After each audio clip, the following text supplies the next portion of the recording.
So good morning friends. हम लोगों ने पिछली क्लास में देखा था एजेंट की अथॉरिटी के बारे में। हमने देखा था एजेंट की जनरली अथॉरिटी होती है जो बिजनेस कर रहा है उस हिसाब से। So it will depend upon the type of business and उस पर्टिकुलर बिजनेस में जिस प्रकार से काम किया जाता है उतने सब काम करने का अधिकार होता है एजेंट को। फिर हमने देखा था इमरजेंसी में उसको कुछ एक्स्ट्रा के अधिकार मिल जाते हैं, बट यहाँ कुछ कंडीशंस है like he should try to communicate with the principal, फिर he should adopt the most reasonable and practicable course of action, there should be actual necessity and it should be in good faith. So ये चार चीज़ें हमने देखे थे। Then सब agent के बारे में पढ़ा। जनरल रूल है डेलीगेटर्स नॉन पोटेस्ट डेलीगेटर, दैट मीन्स जिसने कार्य करने को एग्री किया है उसने खुद करना चाहिए। We should not further delegate it to another party. But इसके एक्सेप्शन है, कभी कभी सब एजेंट अपॉइंट कर सकते हैं जब कस्टम्स प्रिवेल कर रहे हैं, एक्सप्रेस अथॉरिटी है और जब नेसेसिटी है।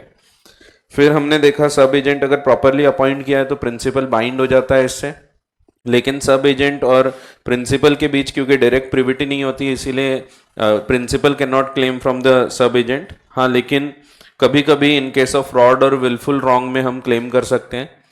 और अगर सब एजेंट प्रॉपरली अपॉइंट नहीं किया है तो principal can disown the act, वो सीधा मना कर सकता है कि मैं इससे बाइंड नहीं होता, एंड एजेंट बाइंड हो जाएगा सब एजेंट के कार्य से। फिर एक सिमिलर टर्म हमने देखा था को एजेंट या सब्सटीट्यूटेड एजेंट। सब्सटीट्यूटेड एजेंट को एजेंट वो होता है जो एजेंट ने तो अपॉइंट किया है but he is acting on behalf of principal, principal के लिए वो काम कर रहा है। इसमें हमने देखा जैसे सॉलिसिटर का एग्जांपल था, सॉलिसिटर ने ऑक्शनर को अपॉइंट किया है तो ऑक्शनर का अपॉइंटमेंट हमेशा सब्सटीट्यूटेड एजेंट में आता है। ये रीड करना बचा था, एक बार इसको रीड कर लेते हैं। So substituted agent is a person appointed by agent, तो अपॉइंटमेंट भले एजेंट ने किया है अकॉर्डिंग टू द एक्सप्रेस और इम्प्लाइड अथॉरिटी ऑफ प्रिंसिपल, लेकिन to act on behalf of the principal, he always acts on behalf of the principal in the business of agency. Such a person is agent of the principal and is responsible to him. He is not the agent of the agent. Example दिया है A directs B his solicitor advocate to sell his estate by auction and to employ an auctioneer for the purpose. अब यहाँ पे आपको example में दिया है लेकिन कई बार ये नहीं लिखा होता है कि किसके बिहाफ पे काम कर रहा है। ऐसे केस में जब भी ऑक्शनर का केस है हम मान लेते हैं he is acting for the principal. ठीक है, सो रियल लाइफ में तो हमको पता होता है लेकिन यहाँ पता नहीं होता तो हम लोग अज्यूम कर लेंगे क्योंकि इंस्टीट्यूट ने जब भी ऐसे क्वेश्चन दिया है तो उसमें इस पे सब एजेंट सब्सटीट्यूटेड एजेंट या को एजेंट का आंसर दिया है।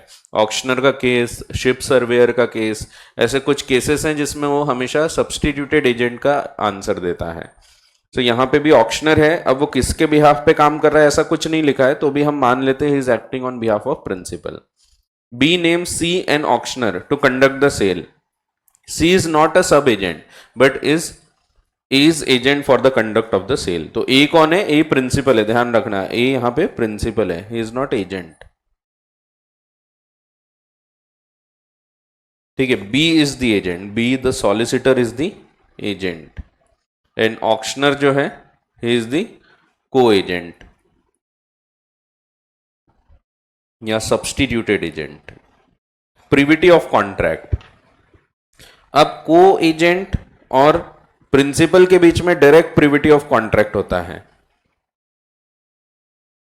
मैंने ये भी बताया था जैसे ही प्रिंसिपल ने एजेंट को बोला और एजेंट ने अपॉइंट कर दिया, if the appointment is proper then ये दोनों के बीच में कॉन्ट्रैक्ट बन जाएगा क्योंकि एजेंट है, एजेंट ड्रॉप आउट हो जाएगा और अल्टीमेटली माना जाएगा that principal has appointed the substituted agent. So there is a direct privity of contract between the principal and co agent. जबकि यहां डायरेक्ट प्रिविटी नहीं थी, यहां पे डायरेक्ट प्रिविटी आपको नहीं दिखती, यहां पे पी डायरेक्ट एस के साथ कोई कॉन्ट्रैक्ट नहीं कर रहा, पी ए के साथ है और ए एस के साथ यहां पे भी, लेकिन ये वाले केस में आपको डायरेक्ट प्रिविटी दिखती है, पार्टी टू द कॉन्ट्रैक्ट दिखते हैं, तो वही दिया है। In the case of co-agent, there is a direct privity of contract between the principal and the co-agent. There is no direct privity of contract between principal and sub-agent except in case of fraud or willful wrong. So ये हमने already पढ़ चुके हैं। फिर agents duty इन naming such person. सो agent का काम क्या है? एजेंट जब को एजेंट को अपॉइंट कर रहा, सच पर्सन मीन्स को एजेंट या सब्सटीट्यूटेड एजेंट, तो एजेंट का क्या काम है? उसने प्रॉपर व्यक्ति को अपॉइंट कर देना चाहिए। जैसे ऑक्शन के लिए मैंने बोला हूं मेरे एडवोकेट को, सॉलिसिटर को कि एक ऑक्शनर अपॉइंट करो। अब यहां मैंने जब उसको बोला हूं ऑक्शनर अपॉइंट करो, तो उसने ऐसा ऑक्शनर अपॉइंट करना चाहिए जो सही में एक्सपीरियंस्ड है, जिसको सही में ऑक्शन सेल करना आता है। सो एक प्रॉपर ऑक्शनर होना चाहिए, एक रीजनेबल डिलीजेंस यूज करके हमने ऑक्शनर को अपॉइंट करना चाहिए। अगर वो ऐसा कर देता है तो फिर वो अपने जिम्मेदारी से मुक्त हो गया।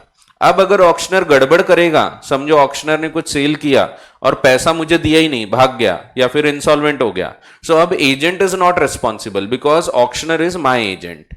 अगर एजेंट ने प्रॉपर अपॉइंटमेंट किया था तो, लेकिन नहीं किया, अगर एजेंट ने सब एजेंट का को एजेंट का अपॉइंटमेंट प्रॉपर नहीं किया, अगर उसने अपने कोई दोस्त भाई को अपॉइंट कर दिया और वो दोस्त भाई गड़बड़ करता है, तो फिर ऐसे केस में एजेंट विल बी रिस्पॉन्सिबल। सो वही चीज लिखी है कि एजेंट इन अपॉइंटिंग अ को एजेंट, जब एक एजेंट ने को एजेंट को अपॉइंट किया तो he must exercise the same amount of discretion as a man of ordinary prudence would exercise in his own case.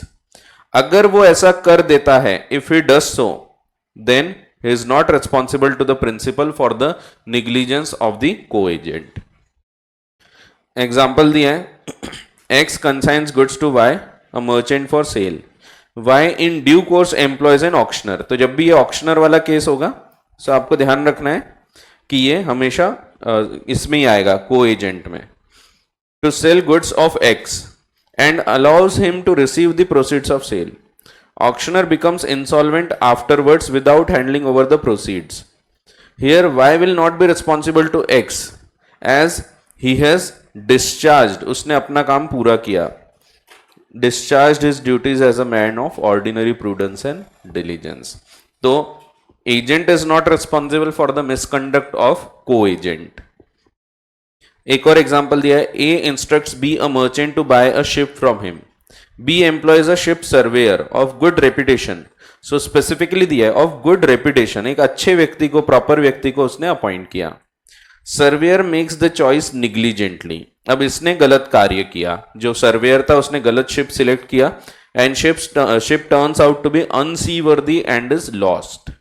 B is not, but the surveyor is responsible to A. तो B main agent is not responsible, but जो surveyor है he is responsible to A। तो जब भी ये दो example आते हैं ऑक्शनर और शिप सर्वेयर का, तो आपको हमेशा को एजेंट के बारे में या सब्सटीट्यूटेड एजेंट के बारे में लिखना है। ठीक है, मैं फिर बता रहा हूं, रियल लाइफ में ऐसा नहीं होता, रियल लाइफ में आपको पता होता है, लेकिन यहाँ पता नहीं होता है और इसीलिए हम अज्यूम कर लेते हैं, क्योंकि इंस्टीट्यूट ने हमेशा जब भी ऐसे क्वेश्चन दिया है तो उसने सब्सटीट्यूटेड एजेंट या को एजेंट का आंसर ही दिया है। ठीक है, difference between a sub agent and substituted agent. Sub agent does his work under the control and direction of the agent, तो वो एजेंट का एजेंट है, जबकि substituted agent works under the instructions of the principal. तो ये under agent काम करता है, ये अंडर प्रिंसिपल काम करता है। तो सब्सटीट्यूटेड एजेंट या co agent. Agent not only appoints a sub agent but also delegates him a part of his own duties, अपनी जिम्मेदारी डेलीगेट करता है वो, जबकि agent does not delegate any part of his task to the substituted agent. Principal delegates the part. There is no privity of contract between principal and the sub agent, जबकि substituted agent में privity of contract is established between principal and substituted agent. Sub agent is responsible to agent alone and not generally responsible to principal. सिर्फ कब responsible है? In case of fraud and wilful wrong. Substituted agent is responsible to the principal and not to original agent. Agent is responsible to principal for acts of sub-agent. So sub-agent के case में agent is responsible to the principal for the acts of sub-agent. So वही दिया है, agent is responsible to the principal for the acts of sub-agent, या agent is not responsible अगर उसने अपना काम प्रॉपर किया है तो। Sub agent has no right of action against the principal for remuneration, क्योंकि सब एजेंट का राइट होता है अगेंस्ट द एजेंट। सो वो प्रिंसिपल पे एक्शन नहीं ले सकेगा अगर रेम्यूनरेट ना किया जाए तो, जबकि substituted agent can sue the principal.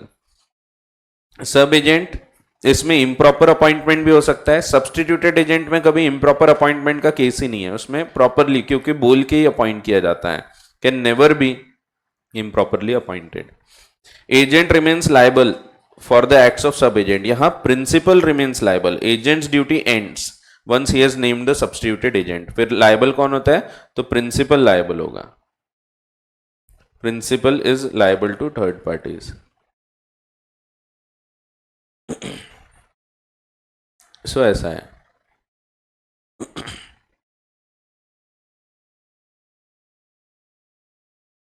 हाँ, तो फिर लायबल होता है। जैसे मैंने बताया कि उसने अपने दोस्त भाई को सिलेक्ट कर लिया हु हैज नो एक्सपीरियंस, ऐसे केस में एजेंट की लायबिलिटी कंटिन्यू होती है। ठीक है, सो उसने अपॉइंट कैसे करना चाहिए, as a man of ordinary prudence would do in his own case under similar circumstances. So ये जो दिया है, अगर वो इतना एक्सरसाइज करता है, same amount of discretion as a man of ordinary prudence would exercise in his own case, तो फिर he will not be responsible. But अगर वो ये नहीं करता है then he will be responsible. ऐसा है, बहुत ही आसान। अब कोई डाउट है तो पूछ लो, फिर आगे बढ़ते हैं। अब बस खत्म हो रहा है, थोड़ा सा पार्ट बचा है, ड्यूटीज पढ़ेंगे। Duties of agent, duties of principal, rights of agent, right of principal,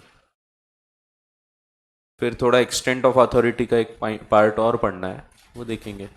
तो कब कब अथॉरिटी कहाँ तक लायबल होती है, अगर एक्सीड किए तो क्या होगा, फ्रॉड करेगा एजेंट तो क्या होगा। सो हर केस में प्रिंसिपल लायबल होता ही चाहिए। अगर फ्रॉड भी करेगा एजेंट तो भी प्रिंसिपल बाइंड हो जाता है if it is within the authority. So क्योंकि वो फ्रॉड कर रहा है, थर्ड पार्टी को थोड़ी पता लगेगा। सो इसीलिए पहला रूल यही है, जनरल रूल, कि आप पहले थर्ड पार्टी को पे करो, बाद में एजेंट से रिकवर कर सकते हो क्योंकि उसने गलत किया है। ठीक है, पढ़ते हैं एक एक करके। So duties and liabilities of an agent. पहला, जब हम कोई बिजनेस करने के लिए एजेंट को अपॉइंट करते हैं तो एजेंट की जिम्मेदारी होती है उसने उस बिजनेस को कंडक्ट करना चाहिए as per the directions of the principal. So अगर मैंने बोला हूं ऐसा करना, ऐसा नहीं करना, तो वैसा उसने करना चाहिए। मैंने बोला हूं उधारी पे मत बेचना, पैसे वसूल करने में तकलीफ जाती है, सो उसने नहीं बेचना चाहिए। So as per the directions of the principal agent ने कार्य करना चाहिए। अगर वो मेरे डायरेक्शंस फॉलो नहीं करेगा, समझो मैंने बोला था उधारी पे मत बेचो, फिर भी उधारी पे बेचा और कल चलकर आगे पैसा डूब गया, आगे वाले ने पैसा नहीं दिया, सो मैं रिकवर कर सकता हूं from the agent because he has failed in his duty. अगर वो ड्यूटी पूरी नहीं कर रहा है दैट मीन्स ब्रीच हो गया, सो मैं उससे नुकसान की भरपाई करवा सकता हूं। ठीक है, सो पहला अधिकार वही है, पहली जिम्मेदारी है, जिम्मेदारी ऑफ एजेंट, और यही राइट ऑफ प्रिंसिपल होगा। सो एजेंट की जिम्मेदारी है कि उसने जो भी डायरेक्शंस दिए हैं, इंस्ट्रक्शंस दिए हैं प्रिंसिपल ने, उसको फॉलो करना है। फिर अगर कभी ऐसा होगा कि हमने इंस्ट्रक्शंस नहीं दिए, तो जैसे होता है कि मैंने सिर्फ गुड्स दे दिया, मैं बोला बेच देना, मैंने बताया नहीं कैसे बेचना, क्या करना, क्रेडिट सेल करना नहीं करना, तो क्या करेंगे, तो फिर देखेंगे उस बिजनेस में क्या कस्टम्स चल रहे हैं, क्योंकि हमने देखा जो चल रहा है वैसा उसने बिजनेस करना चाहिए। सो हमने देखा था अगर उस बिजनेस में क्रेडिट सेल नहीं होता तो उसने ऐसा नहीं करना चाहिए। So if there are specific directions then he should follow the directions. If there are no specific directions तो उसको जो कस्टम्स चले आ रहे हैं बिजनेस में उस हिसाब से बिजनेस करना चाहिए, जो तौर तरीके उस बिजनेस में चलते हैं वैसे उसने बिजनेस करना चाहिए। तो ये पहली ड्यूटी है। So conduct of business as per instructions, and in case there are no instructions then as per customs.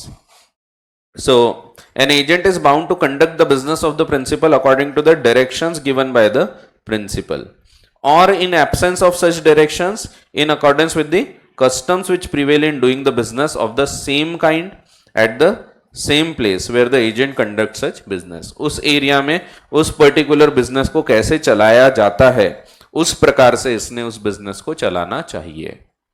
Illustration दिया है, A an agent is engaged for managing the business of B. अब यहां पे उसने अगर instruction नहीं दिया तो फिर कस्टम्स फॉलो करना है, in which it is a custom, एक कस्टम है, एक तौर तरीका है, to invest money at hand for interest. So A agent है, बी के लिए काम कर रहा है। अब उस बिजनेस में क्या होता है, जो भी हमारे पास पैसा होता है वो हम शाम को जाके जमा कर देते हैं बैंक में, और उसमें फिर हमको ब्याज मिलता है। अब ये अगर उसमें कस्टम्स चलते हैं तो एजेंट ने ये करना चाहिए। अगर ए ओमिट करता है, ओमिट करना मीन्स नहीं, वो ओमिट हो गया। So if A omits to make such investment, अगर वो ये नहीं करता है, then he must indemnify B for the losses that is for interest B would have obtained for such investment, because ordinary customs जो चल रहे हैं वो फॉलो करना चाहिए। फिर be a broker in whose business it is not accustomed to sell on credit, उधारी पे बेचना अलाउड नहीं है, फिर भी उसने उधारी पे बेच दिया। C before making payment becomes insolvent, B will have to indemnify for the losses. ठीक है, क्योंकि कस्टम्स है कि आप उधारी सेल नहीं करते हैं, तो आपने नहीं करना चाहिए। फिर अब आप एक ध्यान से देखो तो ये एक प्रकार का बेली भी हो जाता है। अगर एजेंट है तो हम उसको गुड्स दे रहे हैं बट ओनरशिप हमारी है, that means bailment type relation हो गया कि हमने पोजीशन ट्रांसफर कर दिया but the ownership is with the principal.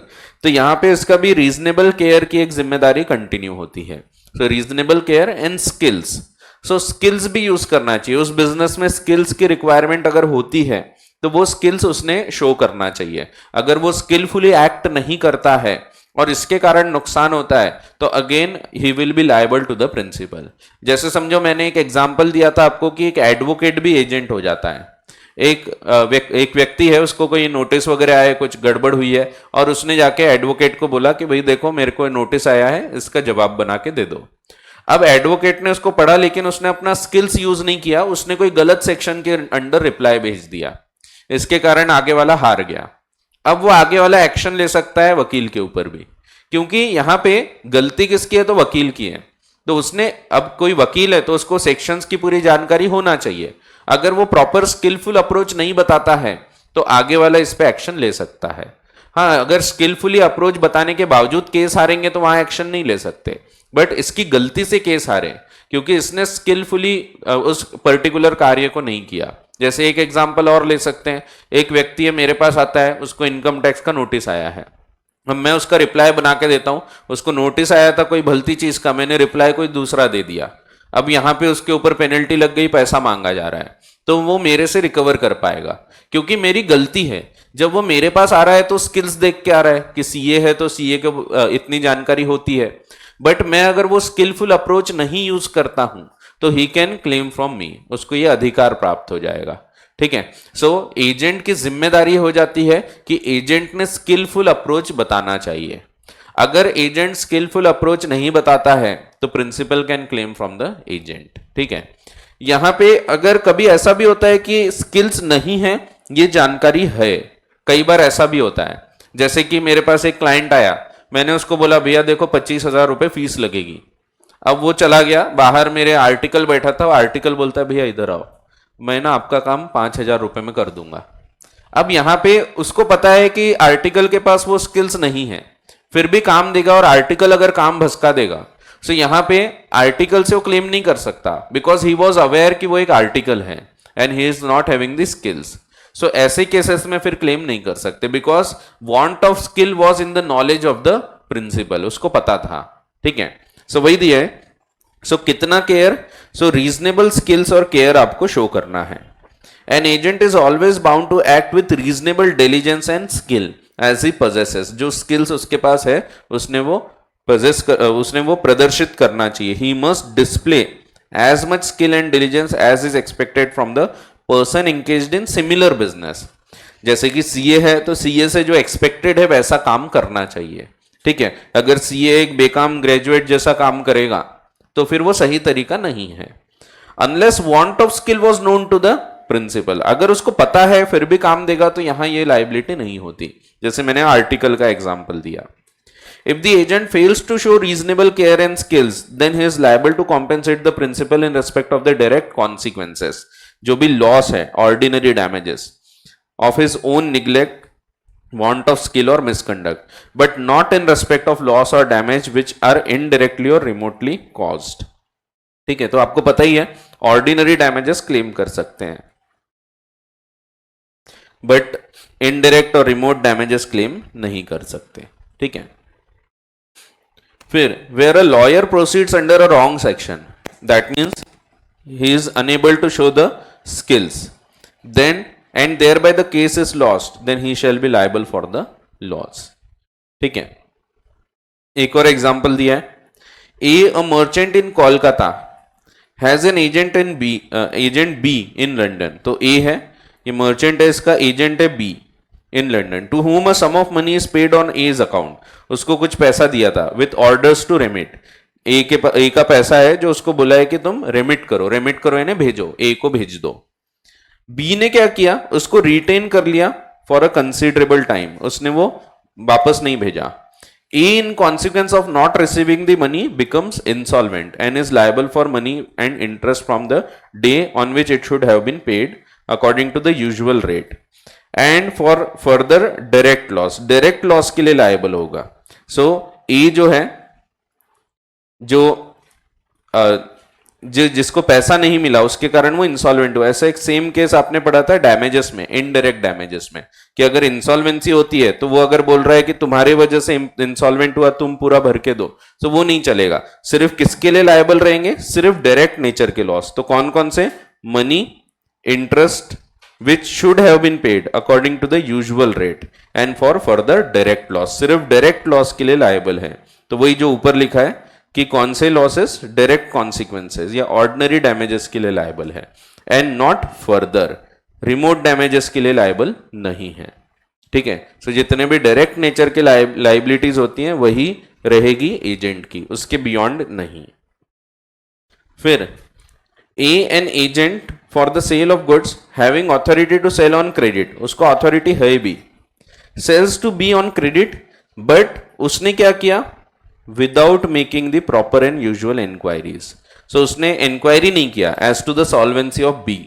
तो एजेंट ने बेच दिया थर्ड पार्टी को गुड्स, लेकिन उसने चेक नहीं किया कि थर्ड पार्टी भाई प्रॉपर है या नहीं, पैसा देता है कि नहीं देता है, उसने बेच डाला। अब बी पहले से ही इंसॉल्वेंट था, B at the time of such sale was insolvent, उसी टाइम इंसॉल्वेंट था। सो यहां पे अब ए की गलती है क्योंकि एजेंट ने प्रॉपर स्किल्स नहीं बताया, प्रॉपर केयर नहीं किया। So A must compensate his principal for the losses sustained by him. So मैंने इसमें एग्जांपल्स खूब सारे दिया हूं, आपको मॉड्यूल से ज्यादा एग्जांपल्स दिखेंगे इसमें, तो इसीलिए दिया हूं क्योंकि इन एग्जांपल्स के बियॉन्ड फिर आपको कोई क्वेश्चन नहीं आएगा। जितने एग्जांपल्स यहां दिए हैं और क्वेश्चंस भी भर भर के दिए हैं, सो इसके बियॉन्ड कुछ भी नहीं आएगा, आप इतना पढ़ लेते हैं तो सफिशियंट है, ठीक है। एक और एग्जांपल है, A an insurance broker employed by B to effect an insurance on a ship. So एक शिप का इंश्योरेंस करना था, इसके लिए ए एक इंश्योरेंस ब्रोकर है जिसको बी ने अपॉइंट किया है। बी ने बोला है कि तुम मेरे लिए ये इंश्योरेंस करा लो, तो B is the principal, A is the agent, और उसने इंश्योरेंस के लिए शिप के लिए अपॉइंट किया था। Omits to see the usual clauses, अब ए ने गड़बड़ ये किया कि कुछ यूजुअल जो नॉर्मल क्लॉजेस होते हैं वो भी चेक नहीं किया कि नॉर्मल क्लॉजेस इंश्योरेंस में ये पॉइंट्स होना चाहिए कि ये इवेंट ऑफ लॉस में ये सब पैसा हमको मिलेगा, बट उसने वो चेक नहीं किया। So he omits to see that the usual clauses are inserted in the policy, the ship is afterwards lost, due to that omission nothing can be recovered, क्योंकि वो क्लॉजेस में लिखा नहीं था इसीलिए कुछ रिकवरी नहीं हो पाई from the underwriters. Underwriter mean insurance, insurers. A is bound to make good the loss to B, क्योंकि ये भी एक रीजनेबल केयर नहीं बता रहा है। कोई भी एक इंश्योरेंस वाला एजेंट है तो पहले देखेगा प्रॉपर क्लॉजेस है या नहीं है, अगर उतना भी नहीं कर रहे हैं तो उसके कारण अगर लॉस होगा तो he will be liable for the loss. एक और एग्जांपल है, A a merchant in England directs B his agent at Mumbai who accepts the agency to send him 100 bales of cotton by a certain ship. So उसको बोला था कि 100 bales भेजो by a certain ship, एक particular ship से। B having in its power to send the cotton, उसके पास ये था भी विद इन द पावर कि वो भेज सकता है, फिर भी उसने नहीं किया, ओमिट्स टू डू सो, जबकि बोला गया था बट उसने वैसा नहीं किया। The ship arrive safely in England, soon after arrival the price of cotton rises. अब यहां पे क्योंकि प्राइस बढ़ गया, अगर टाइम पे हमको गुड्स मिल जाते हैं तो हम उसको बेच देते हैं और पैसा कमा लेते हैं, बट टाइम पे गुड्स नहीं मिले और हमको उससे नुकसान हो गया। So B is bound to make good A the profit which he might have made by selling 100 bales of cotton at the time ship arrived. So उस टाइम पे जो मार्केट भाव था उस रेट के हिसाब से कॉम्पेंसेशन क्लेम कर सकते हैं, but not for any profit जो उसके बाद में बढ़ेगा. तो जिस दिन शिप आई वहां तक का प्रॉफिट क्लेम कर सकते हैं, नॉट फॉर एनी प्रॉफिट जो सब्सिक्वेंट राइज होगा उसके लिए नहीं. कब तक के? तो जब शिप आई थी उस टाइम तक के प्रॉफिट्स हम लोग रिकवर कर सकते हैं. उस दिन का जो मार्केट प्राइस है तो उस दिन के मार्केट प्राइस के हिसाब से रिकवरी की जा सकती है. ठीक है, सो सिंपल है. तो मेन यहां पे पॉइंट्स क्या है, सब में आपको एक खास बातें दिख रही है कि सिर्फ डायरेक्ट नेचर के जो नुकसान है वो क्लेम कर सकते हैं. जो इनडायरेक्ट या रिमोट नेचर के लॉसेस होंगे भले ही वो उसकी निग्लेक्ट से हुए हैं बट वो आप क्लेम नहीं कर पाओगे. जैसे उसकी निग्लेक्ट से आगे चल के और बढ़ गए हैं रेट, लेकिन वो रिकवर नहीं कर सकते. जिस दिन वो शिप आया उस दिन बेचे होते तो कितना पैसा मिला होता उस हिसाब से हम रिकवर कर सकते हैं. ठीक है, that means ordinary damages. In all these cases आपका जो रूल निकल के आता है यहां पे भी ऑर्डिनरी डैमेजेस रिकवर कर सकते हैं एंड नॉट इनडायरेक्ट डैमेजेस. ठीक है, तो ऐसा है. अब यहां तक कोई डाउट है तो पूछ लो. ये दो ड्यूटीज में पहली ड्यूटी है conduct business as per the instructions and in absence of instructions he should conduct the business as per the general customs जो उस पर्टिकुलर बिजनेस में चल रहे हैं. दूसरा he should show a reasonable care and diligence. जो skills वगैरह हैं वो उसने प्रदर्शित करके काम करना चाहिए. जैसे आप एडवोकेट का एग्जाम्पल ध्यान रख सकते हैं, सीए का एग्जाम्पल ध्यान रख सकते हैं. फिर तीसरा देखेंगे तो पहले दोनों जो है वो कंडक्ट ऑफ बिजनेस से रिलेटेड है. सो बिजनेस कैसे करना उसके ऊपर. तीसरा प्रॉपर अकाउंटिंग. एजेंट का काम होता है क्योंकि वो दूसरे के बिहाफ पे काम कर रहा है, उसको मैंने गुड्स भेजा, सो उसने प्रॉपर अकाउंट्स मेंटेन करना चाहिए कि कितने गुड्स प्राप्त हुए, उसमें से कितने बिके हैं, कितने बचे हुए हैं अभी, फिर जो बिके उसमें कितना प्रॉफिट हुआ है. सो ये सब चीजें उसने प्रॉपरली मेंटेन करना चाहिए. कल चलकर मैं उसको बोलूंगा कि मुझे बताओ क्या प्रॉफिट हो रहा है, तो he should be available to show the accounting along with all the vouchers. So जब मैं अकाउंट्स देखने का राइट बोलता हूं दैट मीन्स उसमें मुझे बुक्स वगैरह देखने का भी अधिकार मिलेगा. सो उसमें वाउचर्स वगैरह सपोर्टिंग डॉक्यूमेंट्स है वो सब देखने का भी प्रिंसिपल को राइट होता है. सो वही दिया है, agent is bound to render proper accounts to his principal whenever demanded by the later. Rendering account does not mean showing the accounts but accounts supported by the vouchers. So case याद रखने की जरूरत नहीं है आनंद प्रसाद versus Dwarkanath, but जब भी accounts की बात हो रही तो साथ में सपोर्टेड बाय वाउचर्स होना चाहिए. फिर ये एक जनरल ड्यूटी है. मैंने आपको बताया था इमरजेंसी में हम एक्ट तो कर सकते हैं लेकिन उसके पहले कंडीशन है कि इमरजेंसी में एक्ट करने के पहले हमने ट्राई करना चाहिए कम्युनिकेट करने का. सो ये ड्यूटी हो जाती है एजेंट की. He should try to communicate in case of emergency necessity. So उसने ट्राई करना चाहिए कि बात करें. अगर नहीं हो पा रही है बात तब वो एक्ट कर सकता है इन द इमरजेंसी. नहीं तो जनरल रूल है in case of any difficulty an agent must use reasonable diligence to establish a contact with his principal to obtain his instructions, and in absence of instructions he can act in emergency. In absence of contract, that means if he is unable he can act in emergency. तो अगर contact नहीं हो पाया तो फिर he can act in emergency.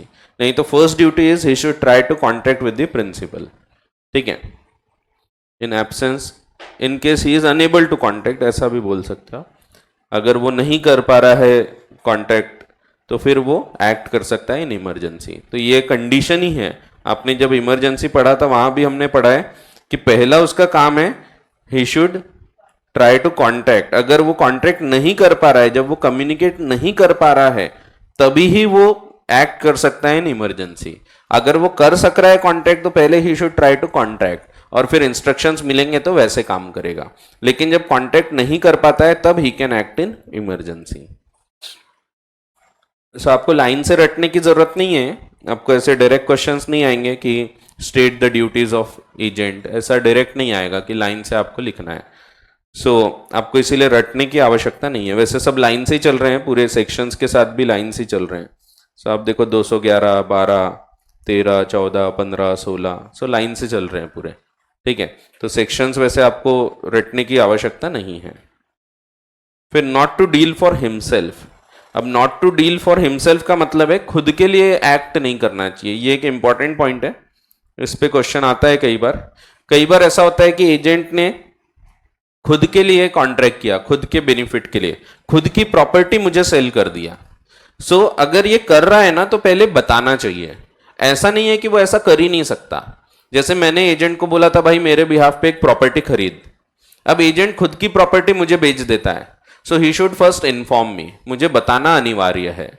बिना बताए नहीं करना है, तो बता के ये कार्य किया जा सकता है, एंड इवन प्रॉफिट भी कमा सकता है वो। ऐसा नहीं कि वो मेरे को बेच रहा है तो प्रॉफिट नहीं कमाएगा, he can earn profit as well. ये अलाउड होता है, लेकिन what is required is the correct disclosure, क्योंकि ये contracts of utmost good faith है, ट्रस्ट के ऊपर आधारित कॉन्ट्रैक्ट है, और इसीलिए उसका काम होता है ही शुड डिस्क्लोज एवरीथिंग। ये फिड्यूशियरी रिलेशनशिप है, यहां पे non disclosure will amount to fraud. Disclose करके अगर वो पैसा कमा रहा है तो कुछ गलत नहीं है, ठीक है। Agent should not deal on his own account without first obtaining consent. After obtaining consent he can do it, otherwise नहीं तो principal can repudiate the transaction या फिर claim from agent any benefit which may have resulted to him from the transaction. Example दिया है, A directs B to sell A's estate. B buys the estate himself. अब वो खुद ही खरीद रहा है, तो ऐसा करना मना नहीं है अगर बता के कर रहा है तो, but he buys the estate for himself in the name of C, कोई अपने रिलेटिव के नाम से ले लिया और खुद यूज करने वाला है। A को जब पता लगेगा कि ऐसा कुछ गड़बड़ किया है, A on discovering that B has bought the estate for himself may repudiate the sale, वो कैंसिल कर सकता है इसको, या फिर वो ये भी कर सकता है कि जो नुकसान हुआ है वो पूरा भरपाई करके ले। If he can show that B has dishonestly concealed any material fact और that the sale has been disadvantageous to him. ये एक और पॉइंट है, ये बहुत बार ऐसा का ऐसा क्वेश्चन आ जाता है। A directs B to sell his estate. A appoint करता है बी को कि ये मेरी प्रॉपर्टी है, तुम ये बेच डालो। अब वो बेचने के लिए जब अपॉइंट किया, एजेंट थोड़ा प्रॉपर्टी की इंक्वायरी करता है, तो एजेंट को पता लगता है कि अरे ये जमीन के नीचे तो माइन है, कोई पर्टिकुलर ग्रेनाइट माइन है या कोई कोल माइन है। अब वो क्या करता है, ये बताए बिना अगर बेच देगा तो उसका काम है कि अगर माइन पता लगता है उसको तो he should inform it to the principal. अगर बिना बताए या तो खुद खरीद लेता है या अपने कोई रिलेटिव को सस्ते में खरीदवा देता है, तो अगेन ये भी गलत है। जैसा कि मैंने बताया, what is required is the full and Frank disclosure. अगर डिस्क्लोज करके खरीदेगा तो कोई दिक्कत नहीं है, उसने बता दिया कि भैया इसके नीचे माइन है और ये मैं खुद खरीदना चाहता हूं इतने इतने रुपए में, तो ये कुछ गलत नहीं है। समझो उसने 50 लाख में खरीद लिया, बाद में 4 दिन बाद उसने 55 में बेच दिया, तो भी कुछ गलत नहीं है अगर इन्फॉर्म कर रहा है तो, ठीक है। ऐसा नहीं है प्रॉफिट नहीं कमाना, प्रॉफिट कमा सकते हो आप, but there should not be secret profit. Inform करके कमाओ। ये चीज हम प्रिंसिपल के भी केस में पढ़ेंगे, तो प्रिंसिपल का राइट है, तो आगे हम सीक्रेट प्रॉफिट का पॉइंट भी पढ़ेंगे, not to make secret profit. Actually ये अलग सेक्शन नहीं है, आपको अलग अलग पॉइंट में दिया है, नहीं तो वैसे ये एग्जाम्पल और ये पॉइंट सेम ही है।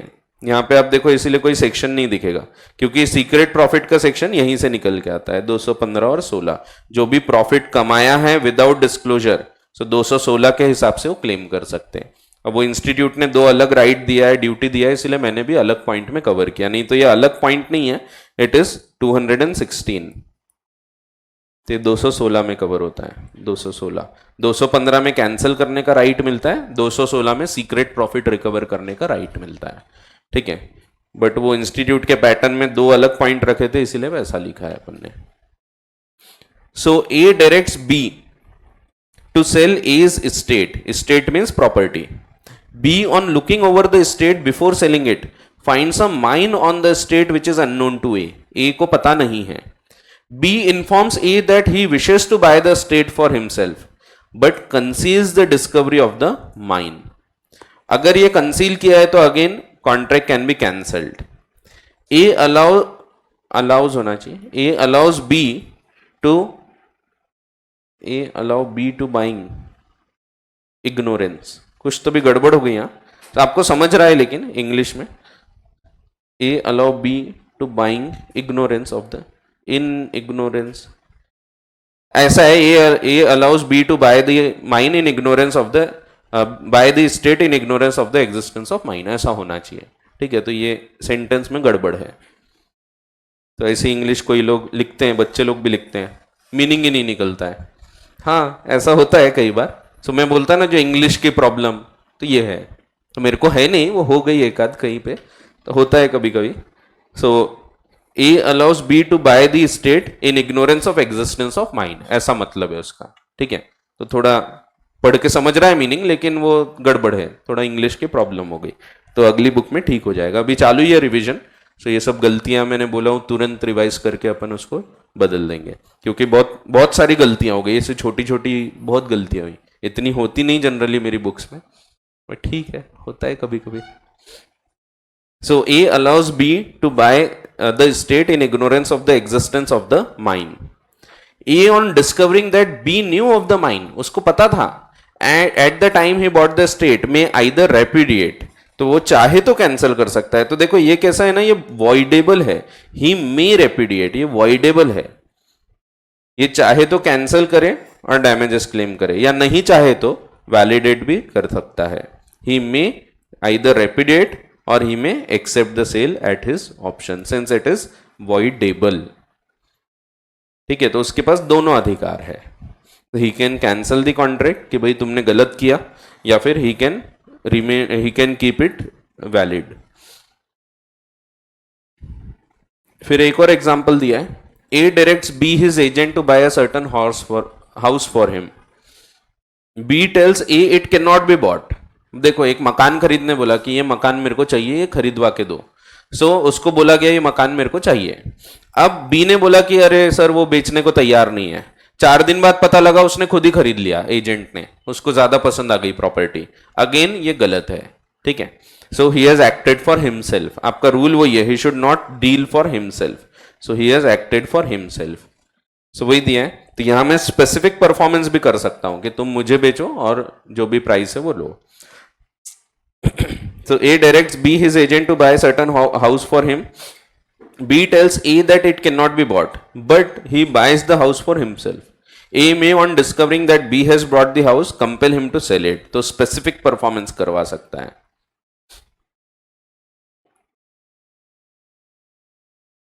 To A at the price he gave for it. Simple है। फिर पेमेंट टू प्रिंसिपल, अब अकाउंटिंग किया है तो अकाउंटिंग करने के साथ साथ पैसे देने की भी जिम्मेदारी होती है, लेकिन पैसे देते वक्त हम कुछ पैसा काट सकते हैं। सो वो पैसा जो कि हमारा खर्चा हुआ है, एक्सपेंसेस, मैंने आपको जब एजेंसी बताया था, अभी शायद डिलीट कर दिया, तो आपके पास डायग्राम बना है, उसमें लिखा होगा कि जब नेट रेमिटेंस है उसमें से 3 चीजें काट सकते हैं। ग्रॉस रिसिट्स जो भी आई है उसके पास, उसमें से 3 चीजें, एक एक्सपेंसेस काट सकते हैं जो एजेंट ने खर्चे किया है एजेंसी के लिए, दूसरा रेम्यूनरेशन जो उसके खुद का रेम्यूनरेशन है, कमीशन है, वो काट सकता है, और तीसरा एडवांसेस, क्योंकि एडवांसेस का अभी हमने गुड सप्लाई करने के हैं, तो ये 3 चीजें काट के वो बचा हुआ पैसा रेमिट करेगा। सो वही है, उसकी लायबिलिटी होती है पेमेंट करने की। ये लिखा हुआ है आपके पास, तो फिर से लिखने की जरूरत नहीं है वैसे। तो ये अभी हम पढ़ रहे हैं एजेंट की ड्यूटीज। जब हम राइट पढ़ेंगे हम देखेंगे he has a right to retain these expenses, so ये राइट भी है उसका। So he has a duty to make payment, but he has a right to retain these expenses. ठीक है, सो देखो लिखा है, अभी हम ड्यूटी पढ़ रहे हैं। So payment, agent is bound to pay to principal all sums received on his account after certain deductions, वो 3 डिडक्शंस हैं अलाउड बाय द एक्ट। फिर सीक्रेट प्रॉफिट नहीं कमाना, तो सीक्रेट प्रॉफिट यानी बिना डिस्क्लोज किए। So you can earn profit but you should not earn secret profit. So secret profit means any advantage obtained by agent over and above his agreed remuneration and which he would have not been able to make but for his position as agent. सिर्फ इस वजह से वो पैसा कमा पाया वो क्योंकि वो एजेंट है।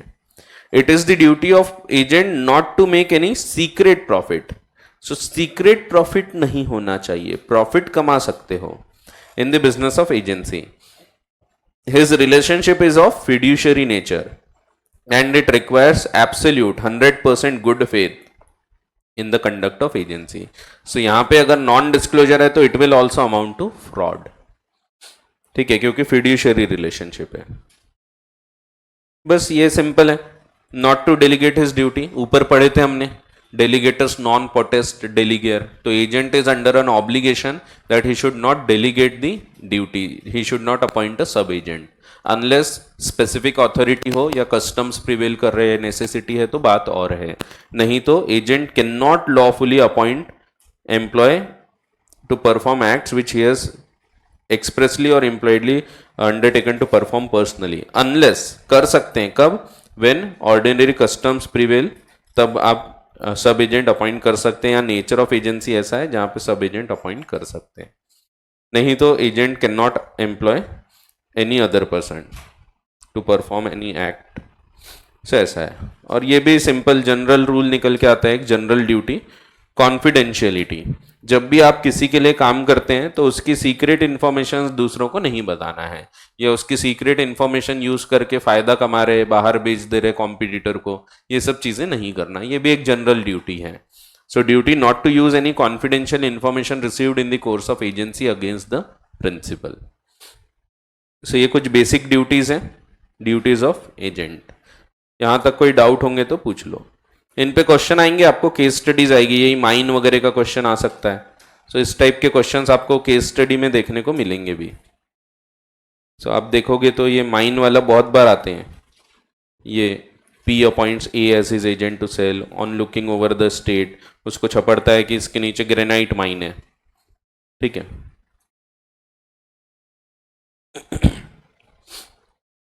ये तो इम्प्लाइड एजेंसी है दोनों. ये भी वैसे ही है आहूजा. ये अभी पढ़ेंगे अपन, अभी बची हैं कुछ चीजें, सिमिलर नेचर का है. लेकिन ये भी वैसे ही, अंबानी ने अपॉइंट किया एस को, एक प्लॉट खरीदो. अब उसने प्लॉट पहले अपने कोई पहचान वाले के नाम से खरीदा, बाद में बेचा अंबानी को. सो यहाँ पे भी वो गड़बड़ कर रहा है, गलत कर रहा है. ठीक है. तो इस प्रकार के क्वेश्चंस दिखेंगे आपको, और भी दिखेंगे आगे, एग्जाम में भी आए हैं ऐसे क्वेश्चंस.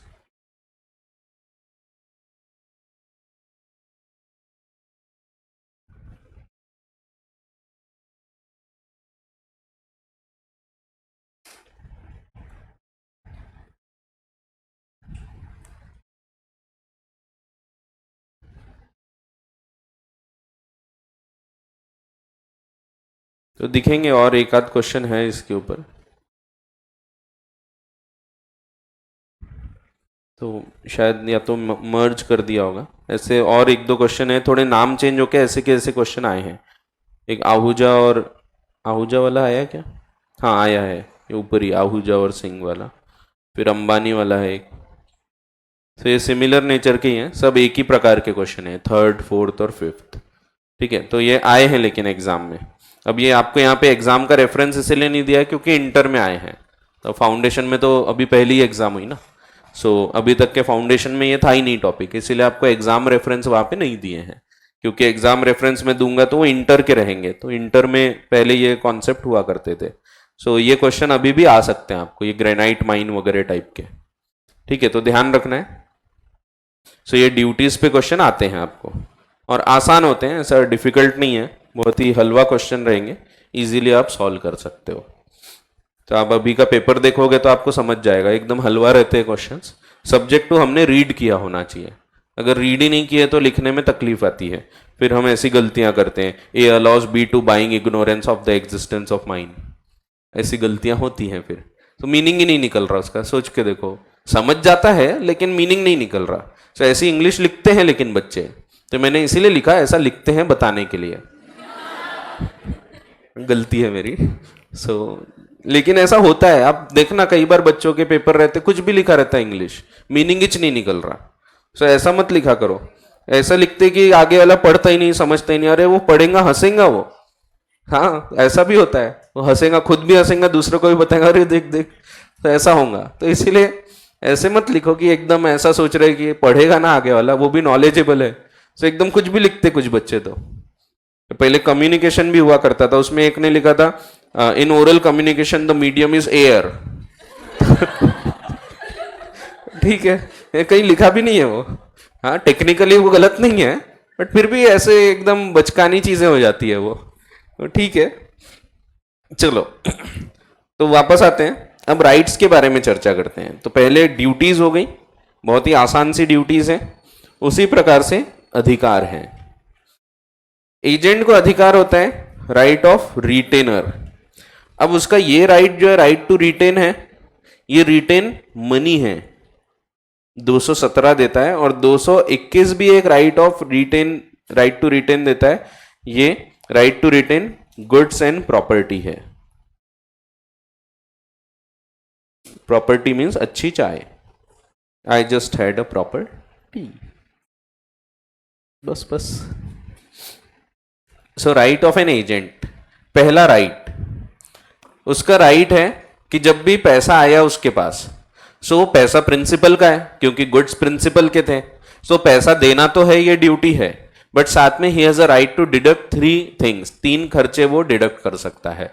पहला, expenses properly incurred in the business of agency, जैसे कि समझो पैकिंग हो गया, फ्रेट चार्जेस हो गया, अब ये सब खर्चे उसने अपनी जेब से किया, अल्टीमेटली वो खर्चा किसके लिए कर रहा है? प्रिंसिपल के लिए। सो पैसा जब उसको मिल रहा है तो खर्चा भी उसने बेयर करना चाहिए। सो ये खर्चे, एक्सपेंसेस।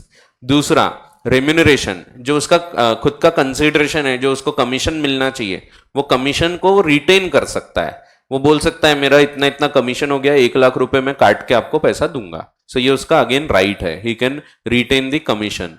सो रेम्यूनरेशन बोलते हैं इसको। और तीसरा, he can retain the advances, जो एडवांस है जिसके अगेंस्ट गुड्स बिकने के हैं, अभी सेल कंप्लीट होने की है, तो वो पैसा भेजने की अभी जरूरत नहीं है, he can retain it. So वही दिया है, an agent may retain out of the sums received on account of the principal in the business of agency first all money is due to him in respect of advances made और expenses properly incurred in conducting such business and also remuneration. ये 3 चीजें काटने का उसको अधिकार होता है। और यहीं से अगला अधिकार आ गया आपको रेम्यूनरेशन का। एजेंट को रेम्यूनरेशन का राइट कब मिलता है? जब वो कार्य पूरा कर देगा। अगर कार्य पूरा नहीं किया तो रेम्यूनरेशन का राइट नहीं है। मैंने एजेंट को अपॉइंट किया था, भाई ये प्रॉपर्टी बिकवा के दे, प्रॉपर्टी बिकवा के देगा तब कमीशन बनेगा, जब बिका के नहीं दिया है तब तक कमीशन का राइट नहीं है। ठीक है, so agent has a right to receive remuneration on completion of the act. In the absence of any special contract, payment of the performance of an act is not due to the agent until completion of the act. जब तक के complete नहीं हुआ कार्य वो पैसा नहीं मांग सकता। बट एन एजेंट में डिटेन मनी, डिटेन यानी अपने पास रखना, received by him on account of goods sold, although whole of the goods consigned to him for sale may not have been sold, or although the sale may not be actually complete. An agent who is guilty of misconduct in business of agency, जो guilty है, गलत कर रहा है, he is not entitled to claim any remuneration. So उसका remuneration का अधिकार खत्म हो जाता है। So ये वैसे एक ही राइट है, ये अलग नहीं है, सेक्शन अलग है 219(20), बट रेम्यूनरेशन का राइट इसमें रिटेन करने में कवर हो जाता है। सो रेम्यूनरेशन का भी अधिकार होता है। एंड 220 बोलता है रेम्यूनरेशन का राइट नहीं है if the agent is guilty of any misconduct. उसने गलत काम किया है, कुछ गड़बड़ किया, कुछ चीजें बताया नहीं, सीक्रेट प्रॉफिट कमाया, तो उसके बाद फिर वो कोई कमीशन क्लेम नहीं कर पाएगा। फिर राइट ऑफ लीन। अब लीन यानी right to retain the possession. अब ये बहुत आसान हो गया आपको। शुरुआत में पहले दिन काफी मुश्किल लगा होगा जब पहली बार आपने लीन पढ़ा था, जब आप इतने इतने से थे, आए थे सर लॉ पढ़ाओ लॉ पढ़ाओ। मैंने बताया था जब कोई चीज छपड़ती है तो उसको अपन ने अंटा के भागना नहीं, ऐसा बताया था, नहीं तो अंटाए और भागे। सो मैंने बताया था अगर कुछ चीज छपड़ती है तो उसको अपने पास रख सकते हैं, और जब तक आगे वाला पैसा नहीं देगा हमको लीन है। वहां लीन कितना हैवी लग रहा था, फिर बाद में लीन आसान हो गया, हमने और भी जगह पढ़ा, फिर हमने इवन जब ये पढ़ा अनपेड सेलर वहां पढ़ा। सो अब लीन बहुत आसान हो चुका है आपके लिए। सो मैंने शुरुआत में बोला था कुछ चीजें शुरुआत में भारी लगेगी, धीरे धीरे बहुत ही आसान हो जाएगी। स्टॉपल कितना हैवी लग रहा था, माइनर के टाइम पढ़े थे, और ये क्या है स्टॉपल, अभी हलवा हो गया, समझ चुकी है आपको चीजें। सो बस पढ़ते रहो, रीडिंग करते रहो, चीजें बहुत क्लियर हो जाएगी और इजी हो जाएगा। अपना लेवल बढ़ता है, अपग्रेड होते हैं अपन। सो अपन पहले जो लेवल था, आप खुद देखो 2 महीने पहले और आज का लेवल में काफी ड्रास्टिक इंप्रूवमेंट दिखेगा आपको। सो 2 महीने पहले आपको कई चीजें नहीं पता थी, बहुत डिफिकल्ट लगती थी, अभी एकदम चिल्लर हो गई वो चीजें। तो धीरे धीरे लेवल बढ़ता है, बट फिर भी रीडिंग करते रहना है आपको। सो यहां पे भी लीन आपने बहुत बार पढ़ चुका है। लीन का मतलब है right to retain the possession. तो हम पोजेशन को अपने पास रख सकते हैं। यहां पे right to retain the possession of goods मिलता है, प्रॉपर्टीज मिलता है, एंड इवन डॉक्यूमेंट्स मिलता है। डॉक्यूमेंट्स को भी हम अपने पास रख सकते हैं। सो जनरल लीन, पर्टिकुलर लीन भी पढ़े हो आपने, उसमें भी आपने देखा था। सो वैसे ही in the absence of any contract to the contrary, an agent is entitled to retain goods, paper and other property, whether movable और इमूवेबल, दोनों प्रकार की, of the principal received by him, जब तक उसको उसका पैसा नहीं मिलता, until the amount due to him for commission, disbursement and services in respect of same has been paid or accounted for to him. Conditions of right of lien are: agent should be lawfully entitled to receive from the principal a sum of money by way of commission. So lawful उसको अधिकार होना चाहिए, ऐसा नहीं होना चाहिए उसने misconduct किया है और इसीलिए हम उसको बोल रहे तुमको हम कमीशन नहीं देंगे, फिर वो बोल रहा ठीक है मैं तुम्हारी प्रॉपर्टी नहीं दूंगा, ये नहीं चलेगा, बिकॉज वहां उसका राइट नहीं है। उसका राइट कब है? When he is lawfully entitled to receive the remuneration. If he is not lawfully entitled to receive the remuneration, then he is not entitled to any lien. So वही दिया है, agent should be lawfully entitled to receive from the principal a sum of money by way of commission earned या disbursement made और services rendered in proper execution of business of agency. That means in simple terms, he should not be guilty of misconduct. If he is guilty of misconduct, then he will not have the right of lien. Property over which the lien is to be exercised should belong to principal. Principal के goods पे lien exercise कर सकते हैं, कोई third party के goods पे नहीं। And the property should have been received by agent in his capacity and during the course of ordinary duties as an agent. If agent obtains the property by unlawful means, then he cannot retain the goods, उसको ये लीन प्राप्त नहीं होगी। लीन कब कब खत्म हो जाती है? एकदम बेसिक रूल है, जैसे ही पोजेशन गया लीन गई। So when the possession of the property is lost, the lien is lost. Agent चाहे तो वेव कर सकता है, उसका राइट है, he can waive the lien. So हर जगह आपको दिखेगा वेव किया जा सकता है, जहां जहां लीन है आप चाहो तो एक्सरसाइज करो, चाहो तो छोड़ दो। So waiver may arise out of agreement express or implied, express or implied, expressor नहीं हो, express or implied। Agent's lien is subject to the contract to the contrary। अगर पहले से कुछ एग्री किया है लीन नहीं मिलेगी, देन नहीं मिलेगी। So subject to contract to contrary, कुछ विपरीत एग्री किया है तो वो आपको फॉलो करना है। So ये लीन है। सो दूसरा राइट है, वैसे देखे तो दूसरा ही राइट है। पहला राइट राइट ऑफ रिटेनर है, उसी में रेम्यूनरेशन कवर हो जाता है। दूसरा right to retain the property, right of lien है। फिर अगला राइट है, अगले जो राइट्स हैं दोनों आपको, तीनों इनफैक्ट तीनों इंडेमनिटी है। ये दो में तो इंडेमनिटी वर्ड दिख ही रहा है, ये भी एक्चुअली एक प्रकार की इंडेमनिटी ही है। सो ये तीनों right to claim indemnity from the principal है। समझते हैं इनको। So right to be indemnified against the consequence of lawful acts. Lawful acts की इंडेमनिटी, लॉफुल एक्ट यानी लीगली जो कार्य किया है, जिसमें उसने कोई ऐसा खर्चा किया है जो कि वैसे प्रिंसिपल की जिम्मेदारी होती। जैसे मैंने एग्जांपल दिया था आपको फ्रेट चार्जेस, अगर गुड्स भेजा था प्रिंसिपल ने तो वैसे उसने फ्रेट भरना चाहिए था, उसने नहीं भरा, हमने पे किया है फ्रेट। सो हमको उसका पैसा लेने का अधिकार है। सो ये हमारा राइट है कि हम उससे पैसा क्लेम कर सकते हैं। तो इंडेमनिटी, इंडेमनिटी का मतलब ही है रिएम्बर्समेंट, जो पैसा खर्चा हुआ है वो क्लेम करना, जो लॉस हुआ है उसकी भरपाई करवाना। सो पहली जो इंडेमनिटी है it is for lawful acts, दूसरी जो है ये है for wrongful acts, wrong acts but done in good faith.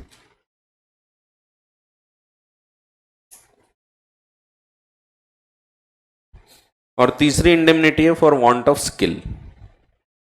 Right to compensation, indemnity for want of principal's skills. तो तीनों इंडेमनिटी ही है लेकिन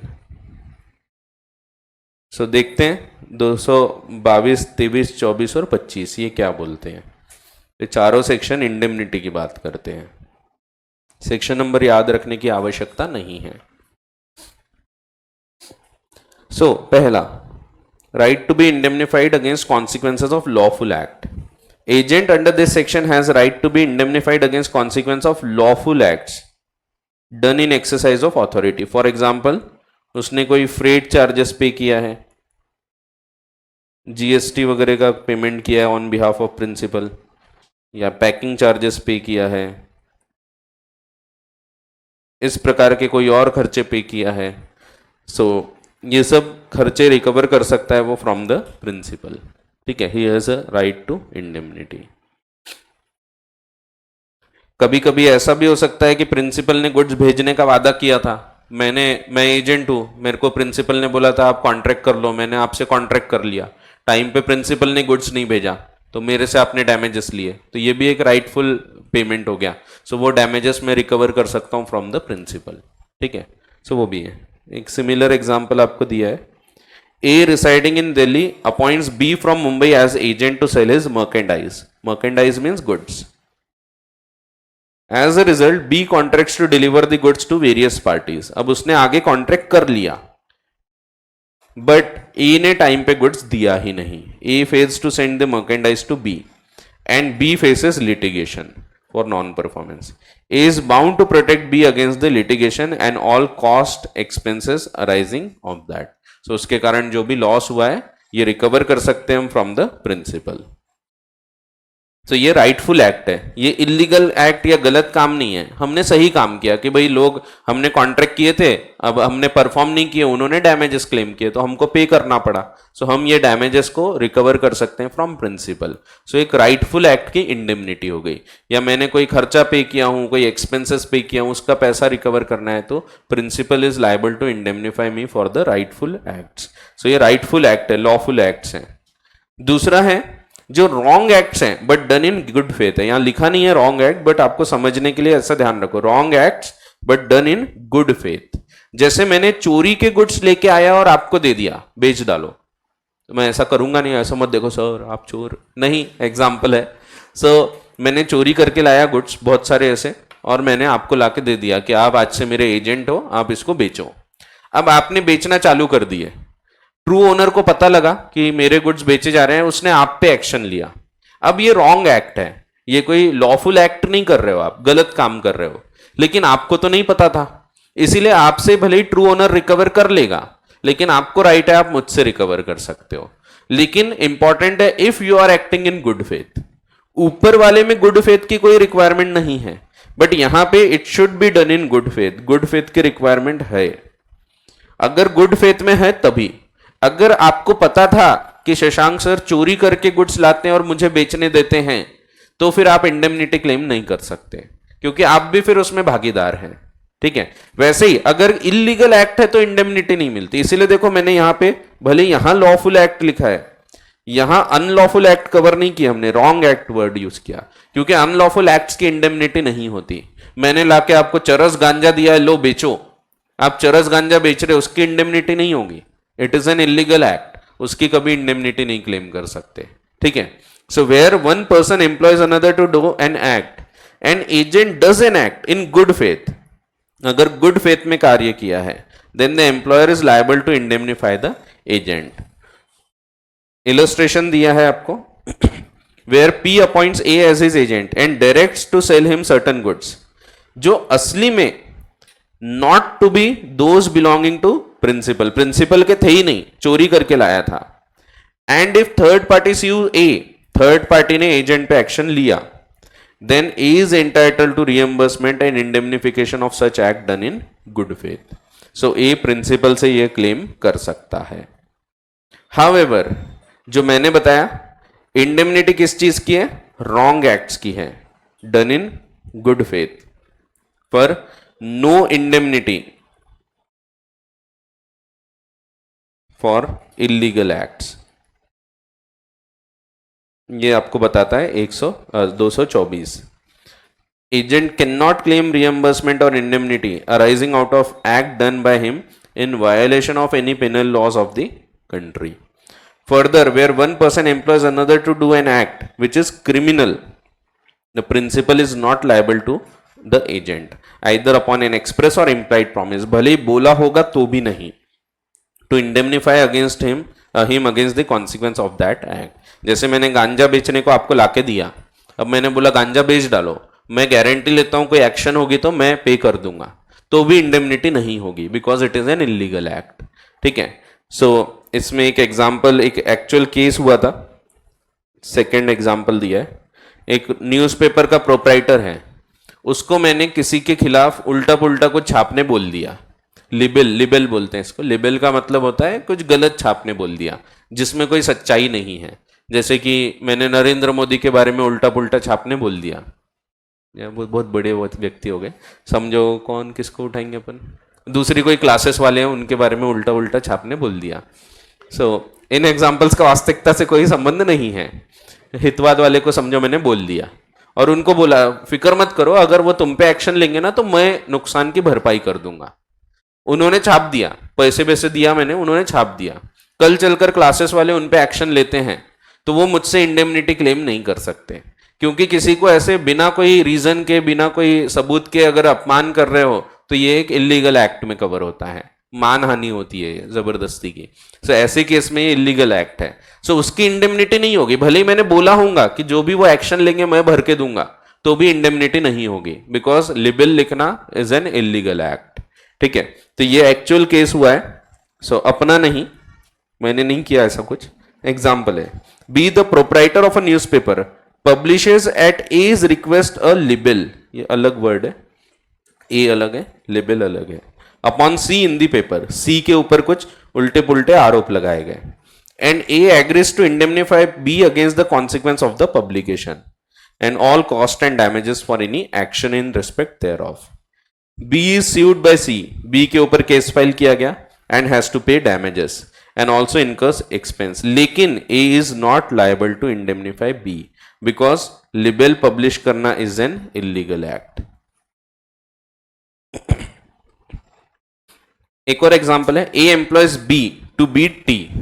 So किसी को अपॉइंट किए कि तू मेरा एजेंट है तो तेरे को पैसे देता हूं, तू जाके इसको खत्म कर दे, या मारपीट करने बोला। अब ये भी जो है मारपीट करना, ये भी इलीगल एक्ट है, इसकी भी इंडेमनिटी नहीं होगी। So A employs B to beat C and agrees to indemnify him against all the consequence of the act. B thereupon beats C, वो जाके मार भी देता है, and has to pay damages to C for so doing.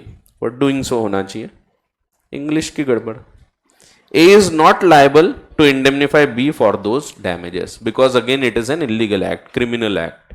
ठीक है, so ये गलत है। अगर कोई क्रिमिनल एक्ट है या कोई violation of the laws of the country है, सो ऐसे केसेस में कोई इंडेमनिटी क्लेम नहीं हो सकती, तो no indemnity for illegal acts. ठीक है, सो ऐसा है। एंड लास्ट वाला भी जो है ये भी इंडेमनिटी है। जैसे कि एक एजेंट की जिम्मेदारी थी कि he should show a skilful approach, तो उसने स्किलफुली काम करना चाहिए। सेम जिम्मेदारी होती है प्रिंसिपल की, प्रिंसिपल ने भी स्किल्स प्रॉपरली शो करना चाहिए, जो स्किल्स हैं वो। इसमें एक एक्चुअल केस हुआ था, एक व्यक्ति होता है कॉन्ट्रैक्टर, वो क्या करता है तो कहीं कंस्ट्रक्शन का काम ले लेता है। अब वो कुछ लोगों को अपॉइंट करता है, लेके आता है, वो बोलता है तुम आज ये सब पूरा काम तुमको करना है। वो क्या करता है, जैसे ब्रिक लेयर होता है, दीवार बनाना होता है, तो उसने खुद ने स्काफ होल्डिंग बांध लिया होता है। स्काफ होल्डिंग यानी वो जो चैली बांधते हैं ना, ऐसे सीढ़ी टाइप बनाते हैं, उसको स्काफ होल्डिंग बोलते हैं। सो जो कॉन्ट्रैक्टर है उसने पूरा स्काफ होल्डिंग ठोक ठाक के पूरा बांध दिया। मजदूर को बोला चढ़ जा ऊपर, मजदूर चढ़ जाता है, वो ब्रिक वगैरह लगा रहा है बराबर, और वो स्काफ होल्डिंग अच्छे से नहीं बंधी थी तो टूट जाती है, गिर जाते हैं। सो होता है, झूला लटकाते हैं या फिर वो स्काफ होल्डिंग बांधते हैं, तो चैली बोलते हैं उसको हिंदी में। सो चैली बांधी जाती है, तो वो प्रॉपरली नहीं बंधी थी, इसके कारण वो गिर गया और उसको लग गया। तो यहां पे माना गया कि यहाँ पे जो प्रिंसिपल है ही वॉज नॉट स्किलफुल, उसने प्रॉपर काम नहीं किया और इसीलिए एजेंट का लॉस हो गया। तो agent can also claim indemnity from principal. So ये वो वाला केस है। ये एक्चुअल केस है, आपको दिया है। A employs B as a bricklayer in building a house and puts up the scaffolding himself. Scaffolding यानी चैली, सीढ़ी बोल सकते हो आप, तो सीढ़ी टाइप होता है ना वो, आपने देखा होगा ये दीवार बन रही है, तो ये दीवार बन रही है तो यहाँ से थोड़े थोड़े दूर पे चैली बांधते हैं वो, तो उस पर चढ़ चढ़ के फिर वो काम करते हैं, तो वो चैली को स्काफोल्डिंग बोलते हैं अपन। ठीक है, तो इस पे चढ़ेगा वो काम करेगा, तो वो चैली जो होती है वो। ठीक है, अब the scaffolding is unskilfully put up and B is in consequence hurt, A must compensate to B. So principal must make compensation to his agent in respect of injury caused to such agent by principal's neglect or want of skill. So जैसे agent की जिम्मेदारी थी properly skilful approach बताना, उसी प्रकार से ये जिम्मेदारी होती है प्रिंसिपल की भी कि उसने प्रॉपरली स्किल्स बताना चाहिए। ठीक है, तो दोनों का स्किलफुल अप्रोच होना ये जिम्मेदारी रहती है। ठीक है, सो ऐसा है। हाँ, अब कोई डाउट होगा तो पूछ लो।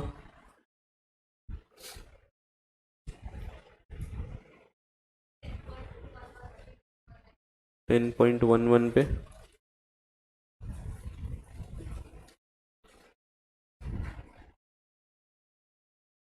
कौन सा वाला? बी वाला, ई वाला। ई वाला थोड़ा देखो ऐसा है, जैसे समझो एक टाइमलाइन बना के बता देता हूं। आज मान लो कॉटन का रेट था 40 रुपए पर बेल्स। मैंने कॉटन मंगाया था, मैं इंग्लैंड में हूं, मैंने मुंबई से मेरे एजेंट को बोला था भाई कॉटन बेच देना। आज समझो समझो 10 तारीख, और ये कॉटन शिप से आ गया होता 15 तारीख तक। अब मुझे पता है कि भाई ये रेट बढ़ रहे हैं, तो 15 तारीख को गुड्स आएंगे और 15 को मैं सेल कर दूंगा। सो मैंने बोला था 15 तारीख तक के गुड्स आ जाएंगे, ये पर्टिकुलर शिप है जो 15 को पहुंचने वाली है, उससे गुड्स भेजो। अब एजेंट का क्या काम है, उसने ये करना चाहिए। If it is with in his powers, अपने को दिया है, it is with in his powers, वो ये कर सकता था फिर भी नहीं किया, ही ओमिट्स टू डू सो। अब 15 तारीख को शिप आया लेकिन उसमें मेरे गुड्स नहीं आए। आज 15 तारीख के दिन 60 रुपए का भाव हो चुका है उस कॉटन का, तो अगर मुझे गुड्स मिल जाते तो मैं बेच के 60 रुपए कमा लेता, 20 रुपए का प्रॉफिट हुआ होता मेरा। बट गुड्स नहीं आए तो मेरा 20 रुपए का जो लॉस हो गया है, मैं ये लॉस क्लेम कर सकता हूं फ्रॉम एजेंट। ठीक है, तो वही दिया है। लेकिन इसके बाद समझो 17 तारीख को भाव बढ़ के अब हो गए 80 रुपए, तो क्या मैं ये भी 20 रुपए क्लेम करूंगा क्या? सो नहीं, बस वही लिखा है। अब पढ़ के देखो, ए अ मर्चेंट इन इंग्लैंड, तो ए ने, मैं हूं, मैंने गुड्स मंगाया, directs B his agent at Mumbai who accepts the agency to send him 100 bales of cotton by a certain ship. B having in his power to send the cotton omits to do so. Ship आ गई 15 तारीख को England में, soon after her arrival, its होना चाहिए, but ship को हर भी बोला जाता है कभी, वैसे इट्स होना चाहिए क्योंकि ये है क्या बोलते हैं, नेचुरल नहीं है। सो नेचुरल है, इंसान नहीं है, इंसान में ही शी यूज होता है। बाकी जो जैसे डॉग है लासा, लासा इज इट, तो इट बोलते हैं। हाँ ठीक है, समझा ना आपको, वस्तु है वो, वस्तु। So soon after its arrival the price of cotton rises, B is bound to make good to A the profit which he might have made by sale of 100 bales of cotton at the time the ship arrived, यहां तक के, but not any profit he might have made by subsequent rise, बाद के rise से कोई फर्क नहीं पड़ता, यहां तक का जो प्रॉफिट हुआ होता उसकी मैं भरपाई करवा सकता हूं। ठीक है, समझा ना, सिंपल है। कभी कभी ऐसा अगर डाउट रहे तो पूछ लिया करो, डायग्राम से समझ सकते हैं। मैं कभी कभी डायग्राम अब स्किप कर देता हूं क्योंकि आप अब उतने आगे के लेवल पे आ चुके हैं, सो डायग्राम्स आपके मन में बनने लगते हैं अब। सो इसीलिए मैं बहुत जगह डायग्राम नहीं बनाता, ऐसे ही बताता हूँ, ऐसा ऐसा ऐसा, तो आपको समझ जाता है कि नहीं समझता। नहीं तो बना दूंगा मैं डायग्राम, बट यहाँ पे इतने सारे टॉपिक्स हैं बताने के, इसीलिए हर जगह डायग्राम नहीं बताता मैं। ठीक है, चलो ठीक है, सो कंक्लूड करते हैं और अगले क्लास में आगे की चर्चा करेंगे।